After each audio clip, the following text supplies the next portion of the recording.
Olá, doutor Pontes. Olá, Pedro. Prazer estar aqui. Doutor Paiva, muito prazer. Tudo bem, Bial? Como vai? Olá, boa noite. Poderia ter sido mais uma reunião ministerial como tantas que acontecem todas as semanas no Palácio do Planalto. Mas naquele aniversário do descobrimento do Brasil, 22 de abril de 2020, acuado pela repercussão negativa de seu desvario no combate à pandemia do coronavírus, o presidente Bolsonaro mandou gravar a reunião. Sabendo-se gravado, ele e seus ministros desandaram a atacar seus críticos, imprensa, Congresso e até o Supremo. Alguma coisa parecia não descer na garganta presidencial. Inconformado com as investigações sobre seus filhos e amigos, Jair Messias cobrou do então ministro da Justiça, Sérgio Moro, informações da Polícia Federal e disse que ia trocar quem se opusesse a seus caprichos. Já tentei trocar gente da segurança nossa no Rio de Janeiro, oficialmente, e não consegui. Isso acabou. Eu não vou esperar minha família toda, de sacanagem, ou amigos meus, porque eu não posso trocar alguém da segurança na ponta da linha que pertence à estrutura nossa. Vai trocar. Se não puder trocar, troca o chefe dele. Pode trocar o chefe dele? Troca o ministro. E ponto final. O resto já virou história. Moro caiu, o presidente passou a ser investigado e o governo mudou todo o comando da Polícia Federal. Vozes relevantes têm alertado sobre a politização de uma instituição que nos deu orgulho por combater corruptos de nossa elite política e financeira. O mais recente alarme soou com a destituição do delegado Alexandre Saraiva, que chegou ao ministro do Meio Ambiente, Ricardo Salles, numa investigação sobre contrabando de madeira. Para falar sobre a nuvem de suspeita que paira sobre a corporação, hoje vamos conversar com o presidente da Associação Nacional dos Delegados da Polícia Federal, Edvandir Paiva, e com o delegado Jorge Pontes. Bem-vindos, muito obrigado pela presença. Prazer é meu estar aqui, Pedro Bial. Na época, delegado Pontes, você trabalhava com Sérgio Moro no Ministério da Justiça. A sua função era de diretor de ensino e pesquisa. Esse comportamento demonstrado pelo presidente na reunião de 22 de abril chegou a surpreender você? Pedro, a bem da verdade, o ano de 2019, que eu trabalhei inteiramente na equipe do ex-ministro Sérgio Moro, o presidente da República deu vários sinais de que estava no caminho trocado das suas promessas de campanha. Ficou claro logo no início, quando ele fez o ministro voltar atrás numa indicação bem simples da pesquisadora Elona Zabor por uma comissão, algo que se reúne uma vez ou uma vez a cada 2 meses, algo bem simples, por conta de politização, por conta de pressão das redes sociais e tudo mais. Logo em seguida, nós tivemos o esvaziamento do COAF, que era uma promessa do presidente da República para o então juiz Sérgio Moro aceitar o cargo. O COAF é uma peça fundamental, instrumental para o combate à corrupção sistêmica, à lavagem de dinheiro, e o COAF foi arrebatado daquele superministério que nós teríamos, em tese, iríamos receber. Mais adiante um pouco, nós vimos as várias tentativas de mudança do chefe da Polícia Federal no Rio de Janeiro. Então, nós tivemos um ano inteiro sobressaltados e já pressentindo que o final era mais ou menos aquele. Aquela reunião, a saída do ministro Sérgio Moro, pelo menos para mim e para alguns colegas que a gente discutia muito ali, não com o ministro, que é muito reservado, mas nós vimos sentindo que a coisa estava indo para esse lado e que o presidente da República não estava absolutamente imbuído do espírito e da vontade de mudar, de enfrentar a corrupção sistêmica como ele tanto prometeu em campanha.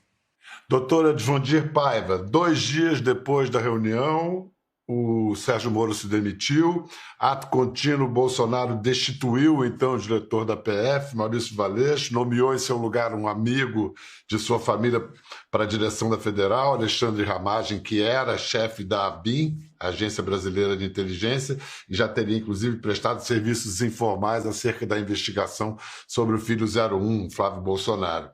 O Supremo barrou a nomeação de Alexandre Ramagem. Aqui, como leigo, tecnicamente, o presidente quer alguém próximo a ele na direção da Federal. Por que ele não pode ter? Bom, esse, Pedro, é um problema recorrente. Nós temos uma instituição de Estado que muito recorrentemente faz investigações que esbarram no poder político e econômico, muitas vezes em aliados e muitas vezes em inimigos do governo, e, portanto, não é apropriado que o diretor-geral da Polícia tenha um relacionamento mais próximo, mais íntimo com o presidente da República. Não somente com o presidente Bolsonaro, mas com qualquer outro presidente. Então, o que a gente pode entender é aquela velha forma. Pode ser legal, mas não é moral. Sim, e nessa carta, na época nós fizemos uma carta aberta ao presidente da República, tentando explicar como que nós esperamos que seja o relacionamento entre a instituição de Estado e o governo da vez. Mais de um ano depois, delegado Pontes, o inquérito que investiga o caso está aberto, o presidente ainda nem foi ouvido. É normal essa demora? Claro que não é normal. Na verdade, todas essas forças que dão suporte a essa, que nós chamamos dessa criminalidade institucionalizada, agem sobre isso que a gente está vendo aí, inclusive sobre esse inquérito. Queria, para nos lembrarmos de sua participação aqui no Conversa, há 2 anos, o senhor lançava junto ao delegado Márcio Anselmo o livro Crime.gov, quando a corrupção e o governo se misturam. Vamos rever um trecho do programa em que você fala sobre o crime institucionalizado. Você estava falando, né, de que...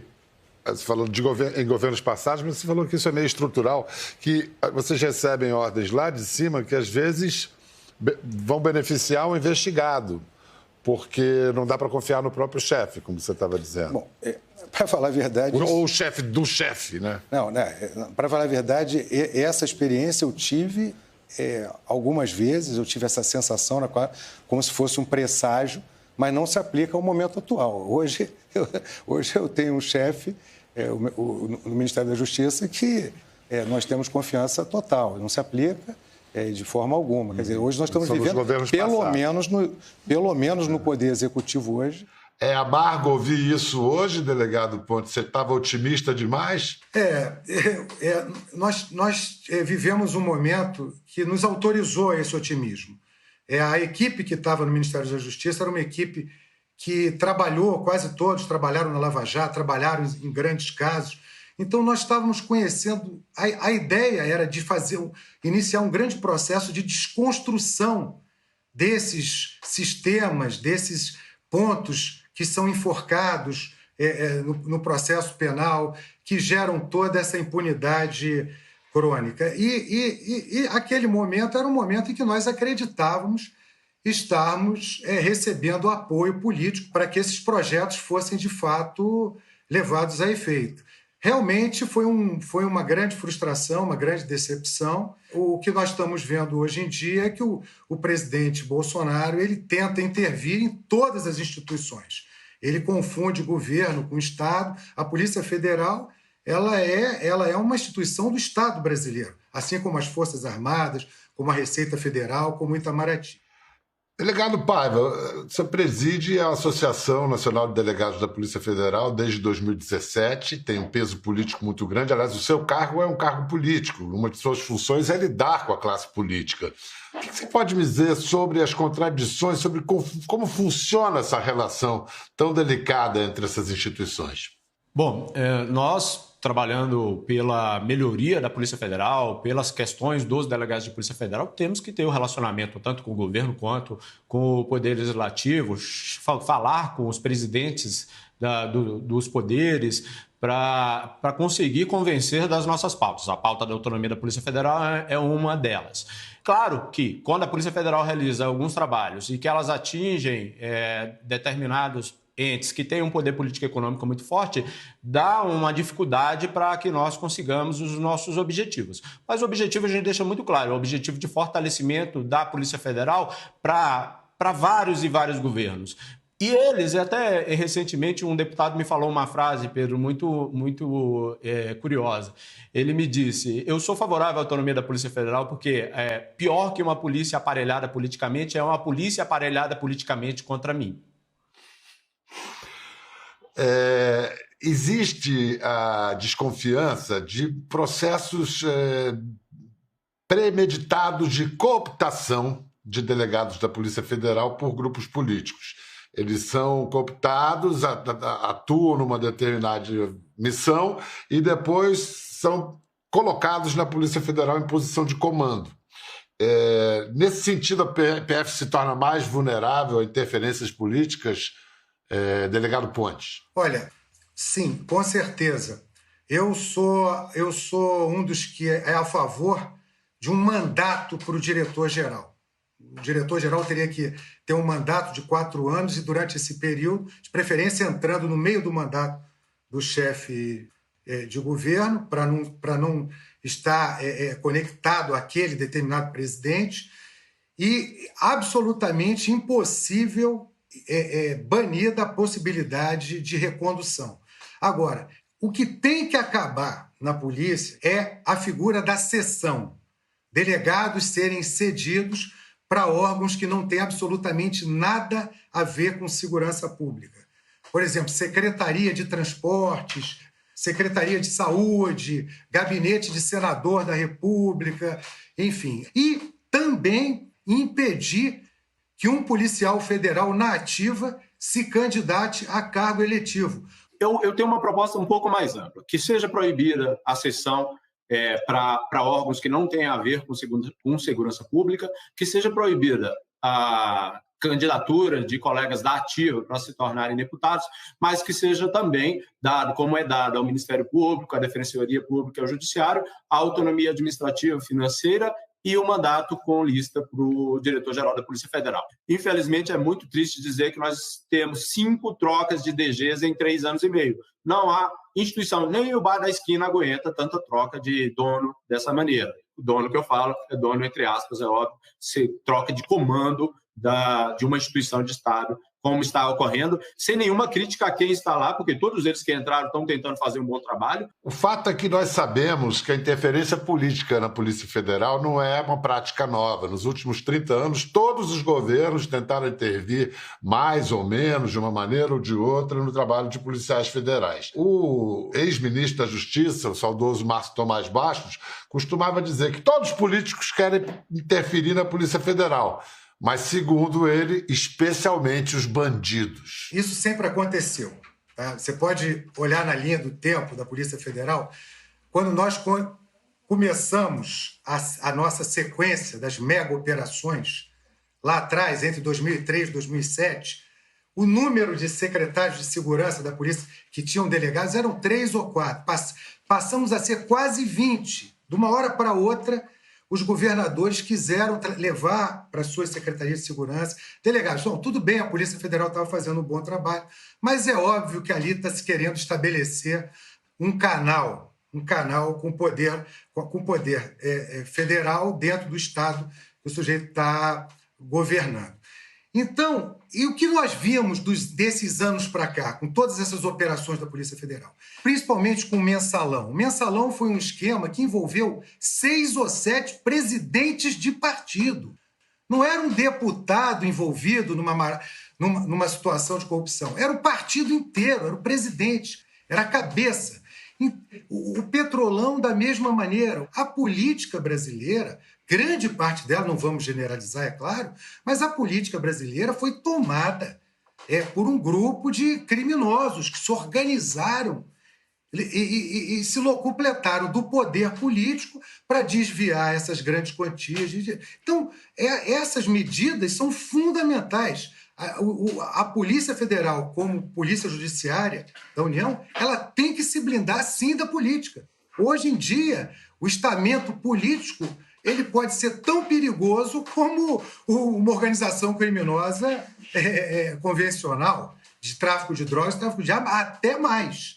Porque ele pode corromper de raiz, porque eles têm o diário oficial e têm a caneta na mão. Só nesse período que eu estou aqui acompanhando mais de perto as coisas da associação, nós tivemos o ministro Cardoso saindo, dizendo, poucos dias antes da condução coercitiva do ex-presidente, dizendo que sofria pressões para alterar, para fazer mudanças na Polícia Federal. Depois nós tivemos a nomeação de 3 ministros que ficaram pouco tempo no Ministério da Justiça.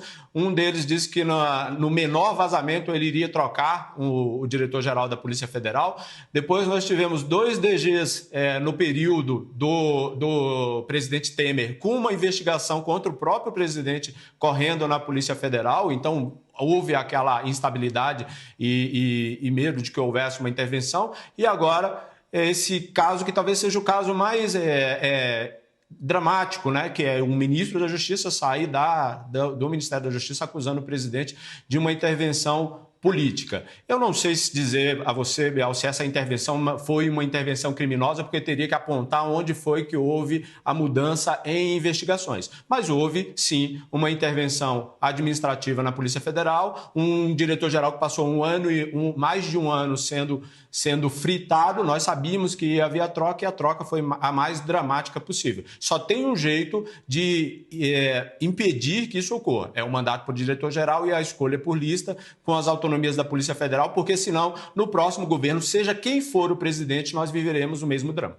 Com o fim da Lava Jato, o presidente Bolsonaro disse famosamente que a Lava Jato acabou porque não tem mais corrupção no governo.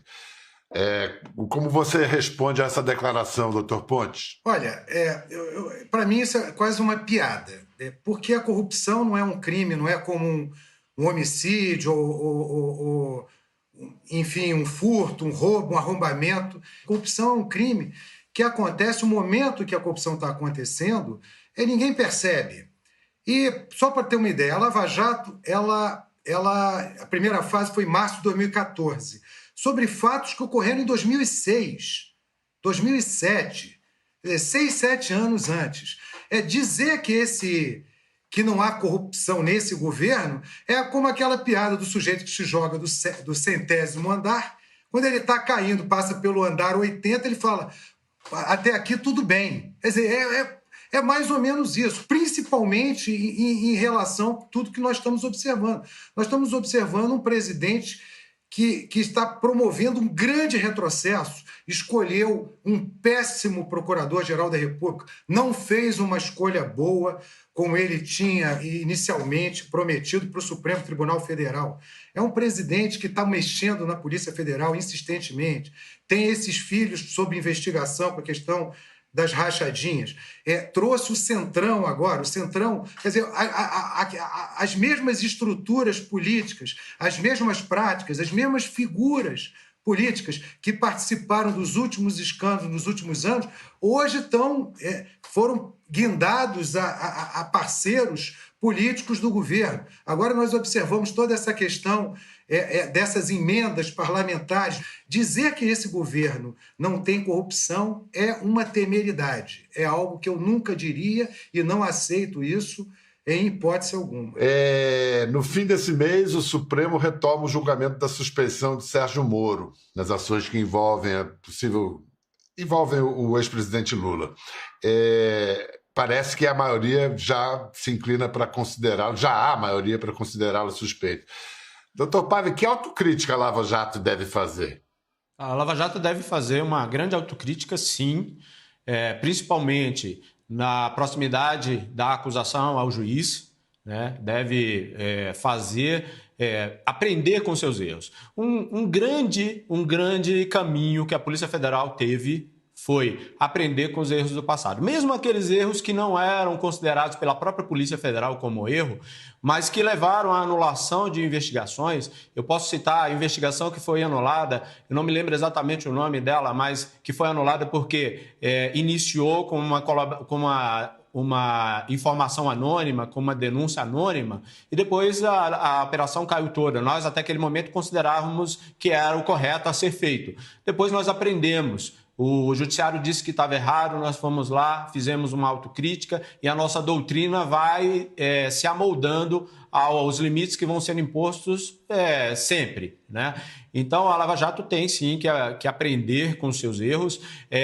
O que eu digo sempre sobre a Lava Jato é que, com todos os erros dela, ela não inventou um esquema de corrupção gigantesco. Não é uma peça de ficção toda a corrupção que foi descoberta. E os erros podem ser corrigidos e o combate à corrupção, o combate à criminalidade organizada continuar para o bem da sociedade brasileira. Delegado Pontes, extinguir a Lava Jato por seus erros foi jogar o bebê fora junto com a água suja do banho? Exatamente. Uma operação que roda de 2014 até 2021, 7 anos de operação, é óbvio que houve erro ali. Teve um erro aqui, uma escorregada ali, mas isso não tira... Eu vejo um pouco diferente do Paiva. Primeiro, nós temos que considerar que a Lava Jato agia sob terra arrasada. Era um juiz, procuradores, delegados, investigadores agindo sob terra arrasada. Era um presidente da República que nomeava um ex-presidente para que ele não fosse preso. Era uma presidente da República que abria um e-mail para se comunicar com uma pessoa que vinha que estava fugindo de uma operação da Polícia Federal. Enfim, nós tínhamos o crime sendo institucionalizado por grande parte do governo. Então, o enfrentamento desse crime, eu não estou dizendo que houve que ninguém feriu a lei, ninguém rasgou nenhum diploma penal. A conversa de procurador da República com juiz, como advogado com juiz, é normal. Isso é normal. E o pior de tudo, na minha opinião, essas fitas que foram trazidas ao conhecimento, essas conversas havidas entre procuradores e o ex-juiz Sérgio Moro e tudo mais, nunca ninguém teve o arquivo integral. Esse foi o grande mote para iniciar a desconstrução da Lava Jato. Quer dizer, eles podem desconstruir a Lava Jato, mas o que a Lava Jato mostrou está no conhecimento da sociedade brasileira. Todos esses roubos, esses desvios, bilhões recuperados, todos esses alvos confessando, os colaboradores confessando, apontando senadores, ex-presidentes, presidentes, deputados, empresários. Quer dizer, isso tudo não se inventou. Vamos voltar agora sobre a interferência política na Polícia Federal no atual governo. Vamos lembrar o caso do delegado Alexandre Saraiva, estava investigando madeireiros fora da lei. Nessa investigação chegou ao ministro do Meio Ambiente, Ricardo Salles. Saraiva exonerado do comando da Superintendência da Polícia Federal do Amazonas. Vamos ver a participação de Alexandre Saraiva numa discussão na comissão da Câmara dos Deputados no último 26 de abril. O senhor está apaixonado pelo caso. O senhor não tem a menor condição de fazer essa investigação porque o senhor jogou fora o princípio de imparcialidade. O senhor não tem nada de neutro. E eu digo aqui com toda sinceridade, né? Se o senhor não tiver um advogado bom, muito provavelmente o senhor vai para a rua da Polícia Federal. Quando o deputado Sanderson, eu tenho duas coisas para dizer para ele. Primeiro, quando eu nasci, a primeira coisa que eu perdi foi o medo. Então, essa conversa que pode ser demitido... Eu entrei para a polícia, eu acho que o senhor ficou pouco tempo, mas eu entrei para a polícia com o risco da própria vida. Que dirá do emprego? Que tipo de policial o senhor que tem medo de perder emprego quando pode levar um tiro? Entre o tiro e perder o emprego, que seria dos nossos companheiros PM se pensasse assim como o senhor? Quanto ao ser arrogante, o meu pai me ensinou uma coisa que eu ensino para o meu filho. Não seja arrogante com humilde, nem humilde com os arrogantes. Quando o senhor falou que o superintendente tem que falar com o diretor-geral, o senhor está falando um absurdo, é acabar com a independência da Polícia Federal. Primeiro, a condução de inquéritos por mim aconteceu com a completa ciência da Corregedoria de Polícia Federal. Sabiam disso? Poucos delegados no Amazonas fiz isso.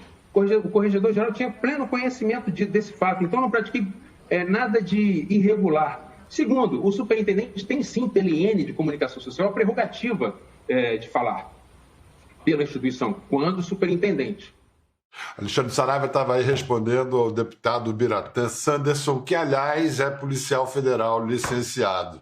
Pontes, você trabalhou com Alexandre Saraiva. Na atuação dele, no caso que envolveu o ministro Ricardo Salles, o delegado Saraiva extrapolou? Não, eu não entendo que tenha extrapolado. Quando ele instaurou esses inquéritos, é louvável que um superintendente toque o inquérito. Não é comum, é bem da verdade, não é comum, porque a carga do gestor é muito grande, mas é louvável ele ter presidido esse inquérito, trazido para si essa responsabilidade, até porque ele é um dos melhores, é um dos grandes quadros da Polícia Federal na área de meio ambiente.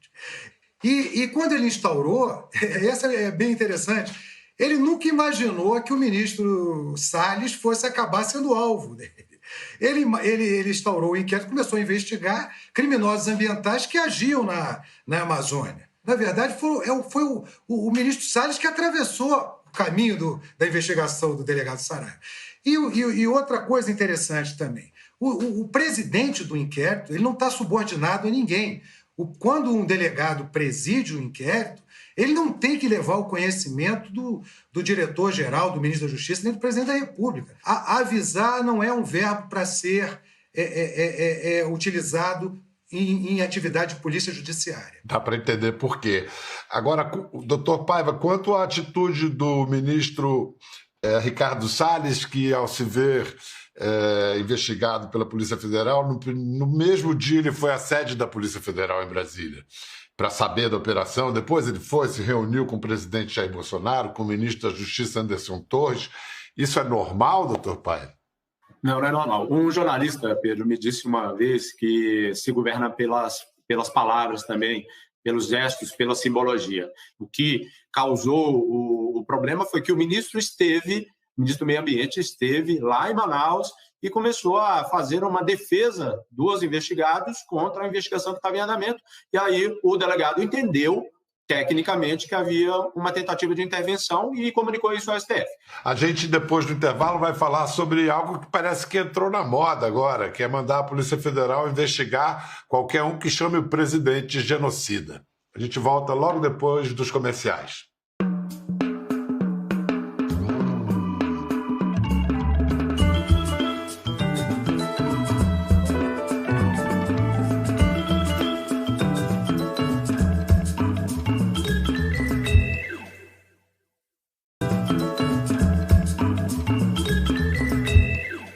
Estamos de volta à nossa conversa sobre a independência ameaçada da Polícia Federal, com o delegado aposentado Jorge Pontes, que trabalhou com o Sérgio Moro no Ministério da Justiça, e com o doutor Edvandir Paiva, presidente da Associação Nacional de Delegados da Polícia Federal. Pois é, parece que está se tornando comum o Ministério da Justiça pedir a abertura de processos com base na Lei de Segurança Nacional, criada lá na ditadura militar. Agora ela é usada contra quem chama o presidente de genocida. Doutor Pontes, como é que você interpreta e analisa esses casos, esse uso aparentemente abusivo da Lei de Segurança Nacional? Olha, é mais um fato a se lamentar em relação à atuação, o olhar que o presidente da República tem em relação à Polícia Federal. Isso mostra bem que ele olha a Polícia Federal como se fosse a Polícia Federal dele. É muito ruim para a Polícia Federal estar investigando esses casos.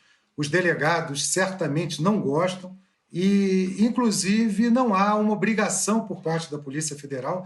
Elas não estão vinculadas legalmente a instaurar esses inquéritos. E, principalmente, com a utilização de uma lei que passou, uma lei que hoje já está fora totalmente fora do tempo em que ela foi elaborada e que ela foi contemplada para a sociedade. É uma lei anacrônica. Bom, para terminar, eu queria a opinião dos dois. Houve muita preocupação depois da decisão do Comando do Exército de não punir o general Eduardo Pazuello depois de ele ter participado de um comício com o Bolsonaro. Aí todo mundo citou aquele já famoso clichê: se a política entra no quartel, a disciplina sai pela outra porta. Se a política entrou até no Exército, é sinal que já entrou em outras instituições do Estado também, como as nossas polícias. Primeiro, doutor Paiva. Não. Na Polícia Federal a gente faz um trabalho, uma atuação que a neutralidade político-partidária é uma doutrina nossa, sabe? Vem governo, passa governo, como nós falamos aqui, todos eles tentando fazer as suas aproximações à Polícia Federal, mas nossa cultura institucional e a proteção da legislação aí que eu espero que venha, que infelizmente a PEC administrativa, Bial, está vindo no sentido contrário. A PEC administrativa está abrindo a possibilidade do presidente da República, da vez, fazer alterações na Polícia Federal, nas instituições de Estado, muito maiores do que é possível fazer hoje. Ou seja, em vez de proteger a polícia, proteger as instituições de Estado, nós estamos abrindo mais ainda, mas a nossa cultura institucional, graças a Deus, ainda é muito forte e nós não queremos ser identificados como polícia política nem desse governo, nem de nenhum outro. Pontes, e para você, o que sinalizou essa não punição do general Pazuello?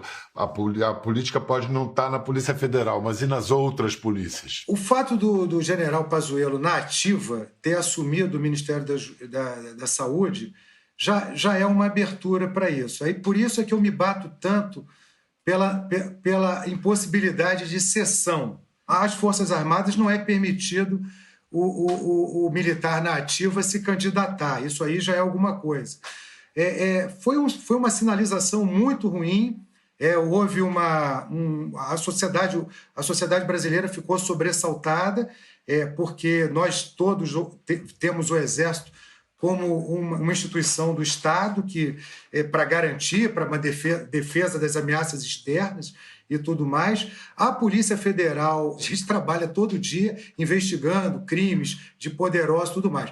Então, uma infiltração política na Polícia Federal seria absolutamente desastrosa. Doutor Jorge Pontes, doutora Edvandir Paiva, muito obrigado pela conversa muito esclarecedora. Cuidem-se. Um abraço grande. Muito obrigado. Nós que agradecemos. Obrigado, Bial. Foi um prazer. Para vocês em casa, até a próxima.